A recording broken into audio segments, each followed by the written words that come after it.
ጤና ይስጥልን ክቡራን ተመልካቾቻችን እንደምን ሰንብታችኋል? ፖሊሳዊና ወንጀል ነክ ዘገባዎቻችን ወደ እናንተ መድረሳቸውን ጀምሯል። ከዘገባዎቹ ጋር ዋና ሳጅን መስከረም ጉታለው አብራችሁን ቆዩ። በኢትዮጵያ ፖሊስ ዩኒቨርሲቲ ለኢትዮጵያ ፌዴራል ፖሊስ ከፍተኛና መካከለኛ አመራሮች የማዕረግ ሽግግር መደረጉ ተገለጸ። የሐዋርያው ጳውሎስ ዘገባ እንደሚከተለው ይቀርባል።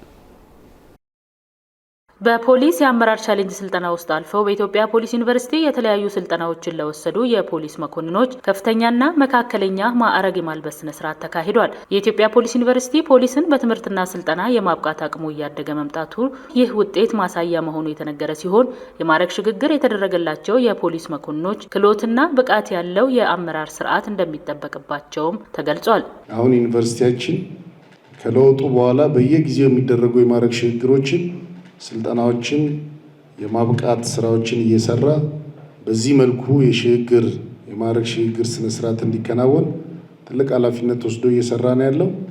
ይሄ ብቻ ሳይሆን በተቋማችን ብዙም ያልተለመደ ብዙ ጊዜ ከሌሎች ጸጥታ ተቋማት ጋር ሆነን ስንሰራው የነበረውን በዚህ ዓመት በልዩ ሁኔታ የኮማንዶ ኤሊት ፎርስ አሰልጥኖ አስመርቆ ወደ ስራ አሰማርቷል። እነዚህ የኮማንዶ ኃይሎች ውጤታማ የሚሆኑት ወጣት ኦፊሰሮች፣ ወጣት ኤሊት ፎርስ ውጤታማና ለሚፈለገው ዓላማ ሊውል የሚችለው የሚመራው በስራ ውስጥ በልምድ እንደዚሁም ደግሞ በእውቀት የበሰለ አመራር ሲኖር የፖሊስ መኮንኖቹ ወደ ተቋሙ ለሚገቡ አዳዲስ የፖሊስ አባላት አርአያ መሆን እንዳለባቸውም ተነግሯል። ከፍተኛ መኮንኖች የማዕረግ ሽግግር፣ የመስመር መኮንኖች የማዕረግ ሽግግር የነገውን የተሻለ የፖሊስ ስራን ለመስራት የተሻለ አመራር ለመፍጠር ትልቅ ማሳያ ስለሆነ ለዚህ የማዕረግ ሽግግር የበቃችሁ ከፍተኛ መኮንኖችና የመስመር መኮንኖች በጣም ሰፊ ቁጥር ያለው ወጣት ወደ ተቋሙ እየተቀላቀለ ስለሆነ ኃላፊነት ወስዳችሁ የመቅረጽ የተሻለ መንገድ እንዲከተሉ የማድረግ እናንተ ያለፋችሁበትን ኤክስፒሪየንስ እነሱም እንዲያውቁ የማካፈል በተለይ ደግሞ ይህን ተቋም በሰው ኃይል ሀብቱ የተጠናከረና የዳበረ እንዲሆን የማድረግ ኃላፊነት እናንተ እጅ ነው ያለው። የፖሊስን ተቋም በክብር በብቃትና በከፍተኛ ዲሲፕሊን አገልግለው ሲያበቁ ቀሪ ጊዜያቸውን በሌላ ሀገራዊ አገልግሎቶች ላይ ተሳትፈው የበኩላቸውን ድርሻ እንዲያበረክቱ አሁን የመሪነት ድርሻቸውን በአግባቡ እንዲወጡ ተጠቁሟል። ጥሩ መሪ ሆናችሁ ነገ ሀገራችሁን፣ ተቋማችሁን፣ መንግስትን የምታገለግሉ በሀገራችን ሕግና ስርዓት ለማስከበር የመሪነት ሚናችሁን የምትወጡ እና በዚህ ታላቅ ተቋም ውስጥ ጥሩ ስመጥር መኮንን ሆናችሁ ጊዜያችሁን እንኳን ስትጨርሱ ነገ የትም ቦታ ተወዳድራችሁ ተቀጥራችሁ ለሌላ ተልዕኮ ሀገራችሁን የምታገለግሉ እንድትሆኑ የበኩላችሁን እንድትወጡ በዚህ አጋጣሚ ለማሳሰብ ነው። ለወጣቶች የስራ እድል መፍጠር የፖሊስን ወንጀል የመከላከል ተግባርን በእጅጉ እንደሚደግፍ የስራና ክህሎት ሚኒስትር ዴኤታ ክቡር አቶ ሰለሞን ሶንካ ገለጹ። ሐዋርያው ጳውሎስ ዝርዝሩን ይዟል። በአንድ ማህበረሰብ ውስጥ ስርቆት፣ ቅሚያና ዘረፋ እንዲበራከት ተጠቃሽ ከሚሆኑ ገፊ ምክንያቶች አንዱ ስራ አጥነት መሆኑ ተነግሯል። የስራ አጥነት የሰፈነበት ማህበረሰብ ውስጥ ስርዓት አልበኝነት የመንገስ እድሎች እጅግ ከፍተኛ ነው።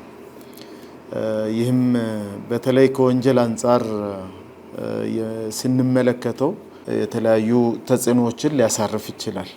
ከነዚህ ውስጥ እንደ ስርቆት፣ ዝርፊያ ያሉ የወንጀል ድርጊቶች እንዲበራከቱ ምክንያት ይሆናል።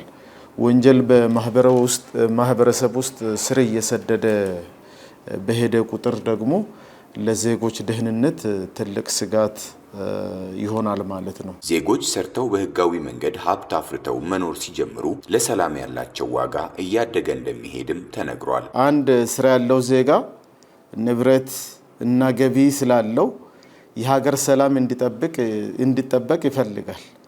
ማንም ስራ ኖሮት ሰላሙ እንዲታወቅ አይፈልግም። በሰላም ወጥቶ መግባት ይፈልጋልና ስራ ያለው ዜጋ በተዘዋዋሪ የሀገር ሰላም ጠባቂ ነው ማለት ነው። ታላቅ የሥራ ተነሳሽነት መንፈስን የተላበሱ በእውቀትና በክህሎት የዳበሩ ወጣቶች በሁለንተናዊ አቅም ሀገራዊ ጥቅምን በማስቀደም ለሀገር እድገትና ከፍታ እንደሚሰሩ ተጠቁሟል። በክህሎት የበለጸገ ዜጋ ስንፈጥር ስራ የሚሰራ ዜጋ ከፈጠርን የሚሰራበት ቦታ ላይ ደግሞ ሰላም እንዲሰፍን ማድረግ ከቻልን ዜጎቻችን ለሀገር ዕዳ ሳይሆኑ በረከቶች ናቸው የሚሆኑት ማለት ነው። ለሀገር በረከት ይሆናሉ ማለት ሁሉም ወደ ልማት ነው፣ ሁሉም ወደ ኢኮኖሚ እድገት፣ ሁሉም ወደ ሀገር እድገት ነው አቅጣጫውን ወይም አእምሮንና ጉልበቱን የሚያኖረው ማለት ነው። መንግስት የወንጀል ተጋላጭነትን ለመቀነስ የስራ ዕድል ፈጠራ የማመቻቸት ፖሊሲ ቀርጾ ወደ ስራ ከገባ በኋላ ከፍተኛ ለውጥ እየመጣ መሆኑ የተገለጸ ሲሆን ይህም በርካታ ወጣቶችን ከጥፋት ወደ ልማት እንደመለሰ ተመላክቷል። ሰፊ የስራ ዕድል ሲኖር ወጣቱ ትኩረቱን ወደ ፈጠራና ወደ ምርታማነት ስለሚያደርግ ለወንጀል የሚኖረው ተጋላጭነት በከፍተኛ ደረጃ ይቀንሳል። ይህንን መንግስት ደግሞ በአግባቡ ለይቶ ስራዎችን እየሰራ ነው። ወጣቶች ከዛ ተጠቃሚ ሲሆኑ ከጥፋት ወደ ልማት ወጣቱን ይቀይራል ማለት ነው። ሀገርን የመውደድ ስሜት፣ ህዝብን በታማኝነት የማገልገል ፍላጎት ያላቸው ዜጎች ሲበዙ ሁለንተናዊ ጤናማ ማህበረሰብ ያላት ሀገር መፍጠር እንደሚቻልም ተነግሯል። የዜጎች ስነ ልቦና ላይ ጥልቅ በሆነ የሀገር ፍቅር በንጹህ አእምሯቸው፣ በንጹህ ልባቸውና በንጹህ እጃቸው ሀገራቸውን እንዲያለሙ ምቹ ሁኔታ ስንፈጥር በጣም ጥሩ መስተጋብር ያለው ጤናማ ማህበረሰብ መፍጠር እንችላለን።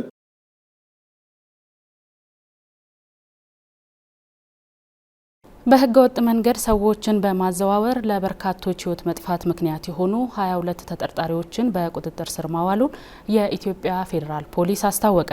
ለዝርዝሩ ቴዎድሮስ ግርማ።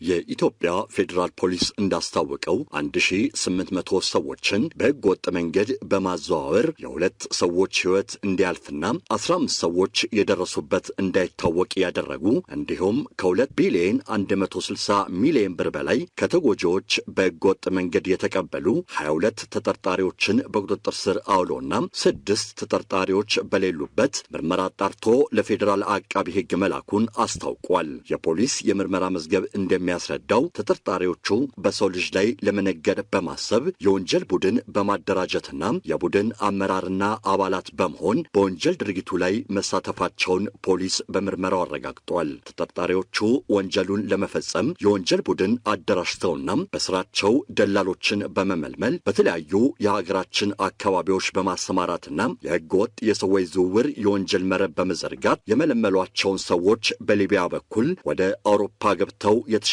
ኑሮ እንደሚኖሩ በሐሰተኛ ተስፋ በማሳመን ሲልኩ መቆየታቸውን የምርመራ መዝገብ ያስረዳል። ተጠርጣሪዎቹ ወደ ሱዳን ድንበር የሚያጓጉዙ ተቀጣሪዎችን በማዘጋጀት በህገ ወጥ መንገድ ተጎጂዎችን ከሀገር ሲያስወጡ መቆየታቸውን የገለጸው ፖሊስ ሰዎች ከኢትዮጵያ ድንበር ከወጡ በኋላ በዘረጉት የወንጀል መረብ አማካኝነት ወደ ሊቢያ ወስደው በመጋዘኖች ሲያጎሩ ቆይተዋል ብሏል። በሊቢያ የሚገኙ ተጠርጣሪዎችና ግብረ አበሮቻቸው በሚያስተዳድሯቸው መጋዘኖች ውስጥ የህገ ወጥ ዝውውር ሰለባዎች በህይወት ለመቆየት ብቻ የሚያበቃ ምግብ እንዲያገኙ በማድረግና ወደ ቤተሰቦቻቸው ስልክ በማስደወል ከፍተኛ ገንዘብ በመጠየቅ ገንዘብ እስኪከፍሉ ተጎጂዎችን መያዣ አድርገው እንደሚያቆዩ የምርመራ መዝገቡ አመላክቷል። በፍጥነት ገንዘብ መክፈል ላልቻሉ የተበዳይ ቤተሰቦች ወጣቶችን እጅግ አሰቃቂ በሆነ ሁኔታ እየደበደቡና እያሰቃዩ ቪዲዮ በመቅረጽ ወደ ቤተሰቦቻቸው ቤተሰቦቻቸው በመላክ ገንዘብ እንዲከፍሉ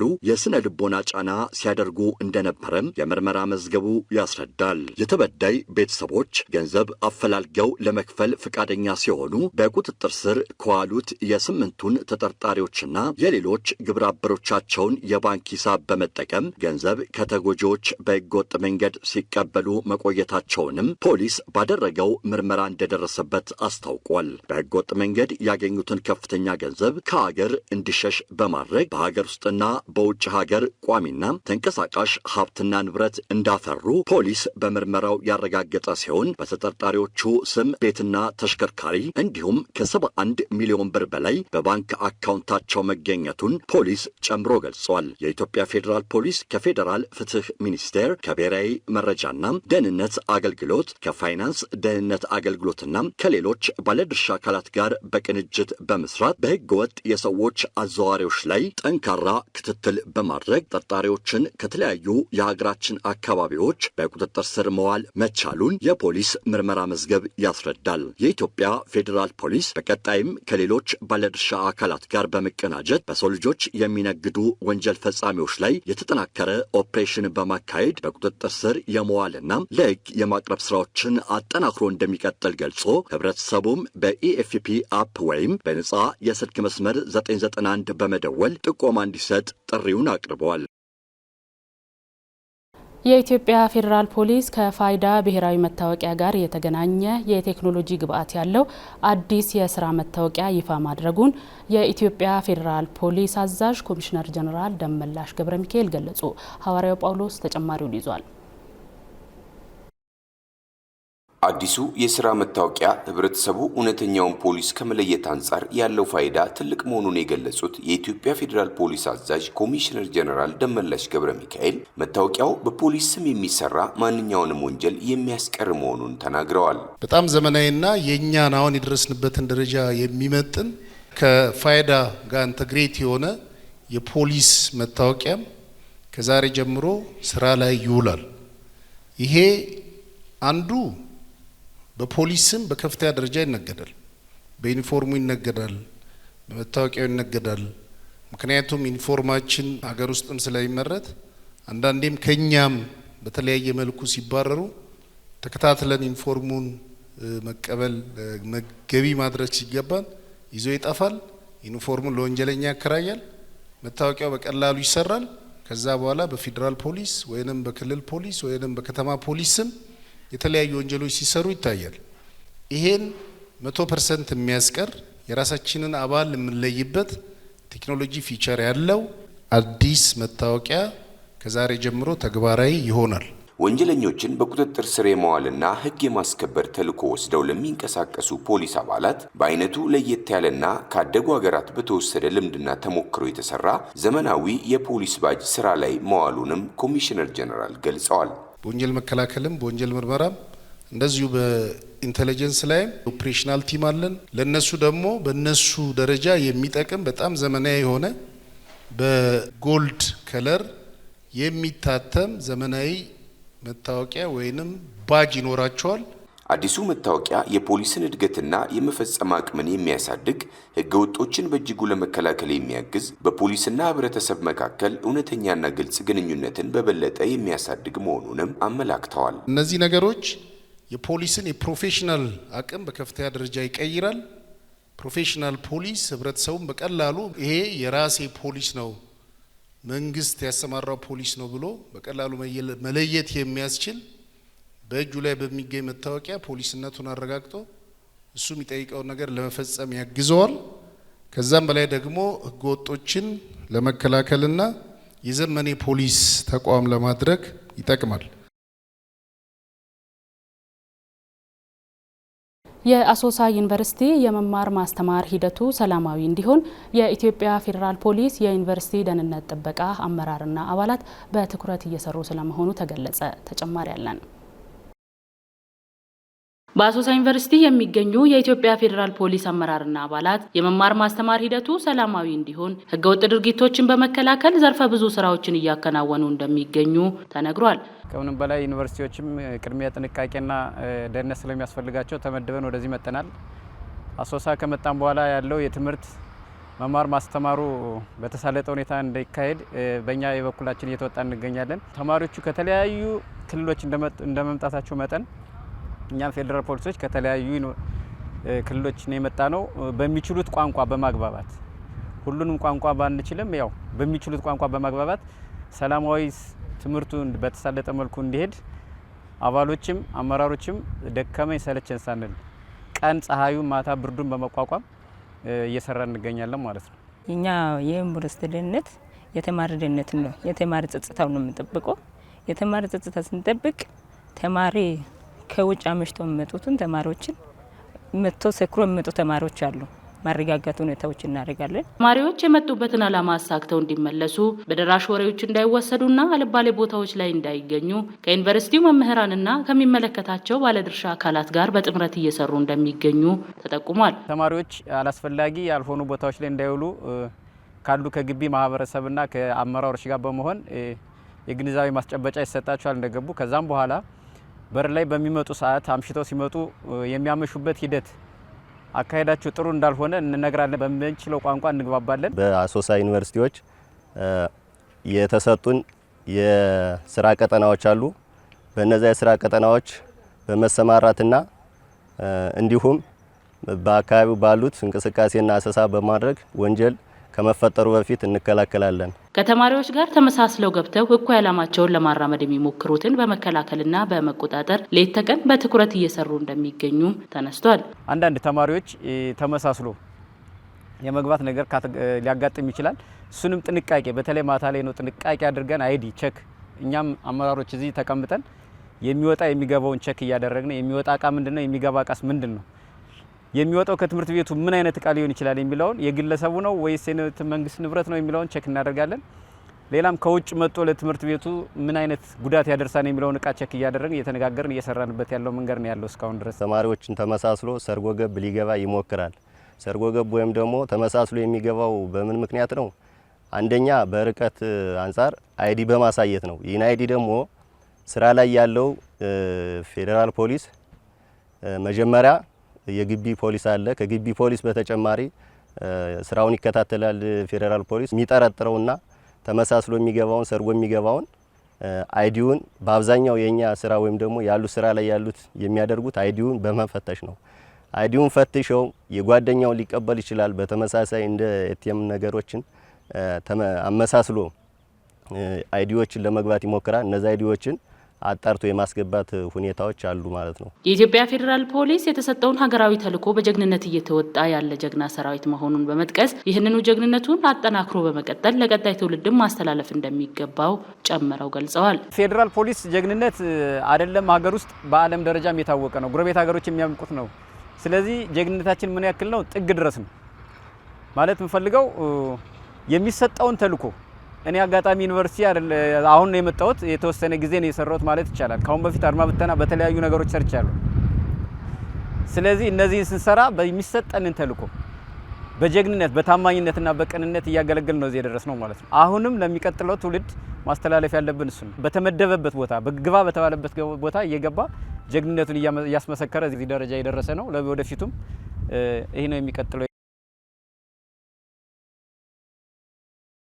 ሐሰተኛ መታወቂያን በመጠቀም የእገታ ወንጀል የፈጸሙ አካላት በጽኑ እስራት መቀጣታቸው ተገለጸ። የማክቤል ጥዑማይን ዘገባ ደምሌ ፈቀደ እንደሚከተል ያቀርበዋል።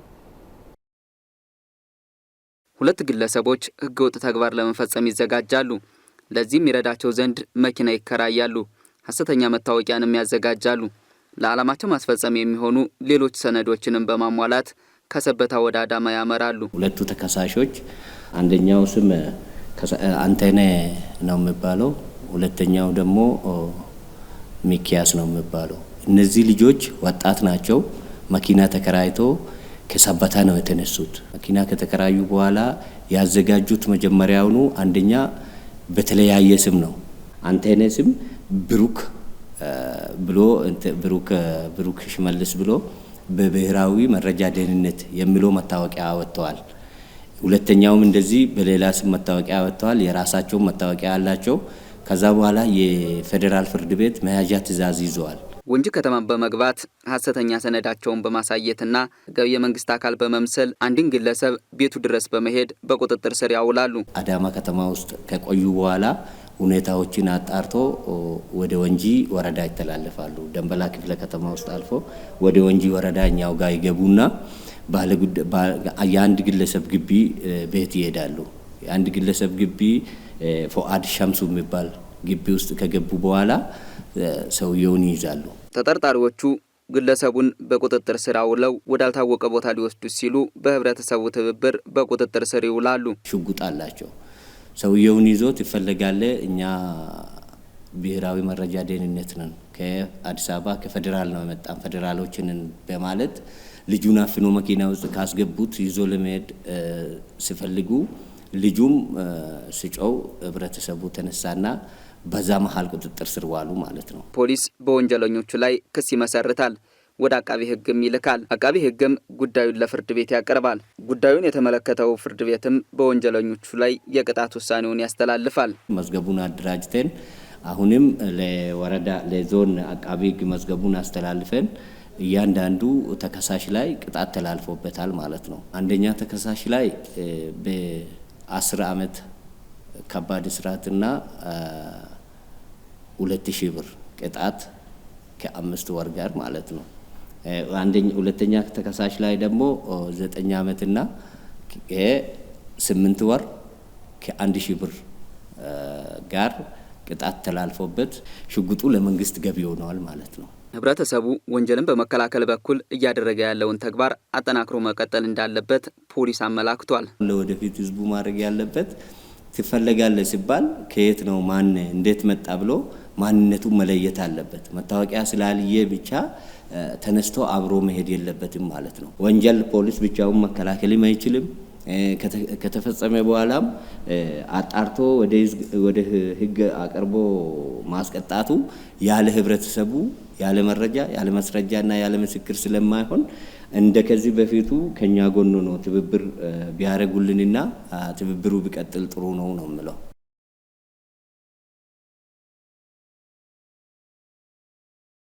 የኢትዮጵያ ፌዴራል ፖሊስ በአይነቱ ለየት ያለና ከቴክኖሎጂ ጋር ትስስር ያለው አዲስ የተሽከርካሪ ሰሌዳ በቅርቡ ስራ ላይ እንደሚያውል ተጠቆመ። ሐዋርያው ጳውሎስ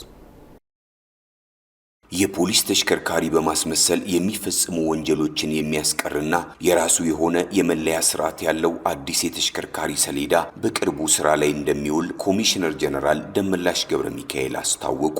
በቅርቡ እንደ ሀገር የኢትዮጵያን ፖሊስ አጠቃላይ ተሽከርካሪ አዲስ የሰሌዳ ለውጥ እናደርጋለን። እነዛ ሰሌዳ ለውጦች የራሳቸው ባርኮድ እና የተለያየ ቴክኖሎጂ ፊቸር ያላቸው በቀላሉ የፖሊስን ታርጋ ፌክ ወይንም በፎርጅድ ሰርተው የተለያዩ የማጭበርበር ወንጀል የማይሰራበትና አብዛኛው በሀገራችን እንደምታዩት አብዛኛው የፖሊስ ታርጋ በጣም የተቀላቀለ ለመለየት የሚያስቸግር ይህንንም የሚፈታ የቴክኖሎጂ ፊቸር ያለው ዘመናዊ ታርጋ እና የፌዴራል ፖሊስን ብቻ የሚገልጽ በቅርቡ ላውንች ይደረጋል። የኢትዮጵያ ፌዴራል ፖሊስ የፖሊስን አገልጋይነትና ታማኝነትን የሚያሳድግ የቴክኖሎጂ አቅም እየታጠቀ መሆኑን የገለጹት ኮሚሽነር ጀነራል የተፈጠሩት የቴክኖሎጂ አቅሞች ከዲጂታል ኢትዮጵያ የ2030 እቅድ ጋር የሚሄድና ዓላማውን የሚደግፍ መሆኑንም ጠቁመዋል። ፖሊስ የህብረተሰብን እምነት ማግኘት ትልቅ ነገር ስለሆነ የዲጂታል 2030 ስትራቴጂን እኛም ከዚህ በመነሳት አጠቃላይ የፖሊሱን ስራ በ2030 ዘመነን እንደማንኛውም ያደጉ ሀገራት ለሀገራቸው የሚሰጡትን የፖሊስ አገልግሎት እኛም በሀገራችን የምንሰጥበትን እና ይህን የምናረጋግጥበትን አቅም ላይ ደርሰናል። የቴሌኮም ማጭበርበር ወንጀል የፈጸመው ግለሰብ በጽኑ እስራት መቀጣቱን የኢትዮጵያ ፌዴራል ፖሊስ አስታወቀ። አየው ብዙ ማንቡዬ ተጨማሪውን ይዛለች። በሸገር ከተማ ፉሪ ክፍለ ከተማ ሙዳ ፉሪ ወረዳ ባጃጅ ተራ ተብሎ በሚጠራው አካባቢ ነዋሪ የሆነው አቶ ጣሃ አብተማም አባገሩ የተባለ ግለሰብ በህገወጥ መንገድ በኢትዮ ቴሌኮም ስራ ላይ ጣልቃ በመግባት በሀገር ውስጥና በውጭ ሀገራት የሚደረጉ የስልክ ጥሪዎችን የመጥለፍ ወንጀል ሲፈጽም በፖሊስ ቁጥጥር ስር መዋሉ ተገልጿል። ግለሰቡ የውጭ ሀገር የስልክ ጥሪዎችን ወደ ሀገር ውስጥ የስልክ ጥሪ በመቀየር የማጭበርበርና የማደናገር ወንጀል በመፈጸም በህዝብና በመንግስት እንዲሁም በሀገር ኢኮኖሚ ላይ ከፍተኛ ጉዳት ማድረሱንም ፖሊስ በምርመራው ይደርስበታል። ምርመራውንም በሰውና በሰነድ ማስረጃ ያጠናከረው ፖሊስ ያደራጀውን መዝገብ ካጠናቀቀ በኋላ መዝገቡን ለአቃቢ ህግ ይልካል። አቃቢ ህግም በሰውና በሰነድ ማስረጃ ተጠናክሮ የደረሰውን የምርመራ መዝገብ አጣርቶ ከመረመረ በኋላ ክስ ይመሰርታል። ጉዳዩን የተመለከተው የፌዴራሉ አንደኛ ምድብ ፍርድ ቤት ግራቀኙን ከመረመረ በኋላ ግለሰቡን ጥፋተኛ ሆኖ ስላገኘው በ7 ዓመት ጽኑ እስራትና በገንዘብ መቀጮ እንዲቀጣ የተወሰነበት መሆኑን ከምርመራ መዛግብት ያገኘነው መረጃ አመላክቷል። ለዛሬ የመራረጥናቸው ፖሊሳዊና ወንጀል ነክ ዘገባዎቻችን እስካሁን የተከታተላችሁትን ይመስል ነበር። ከዘገባዎቹ ጋር ዋና ሳጅን መስከረም ጉታ አብሬያችሁ ቆየው። ከቀሪ መሰናዶዎቻችን ጋር መልካም ቆይታ።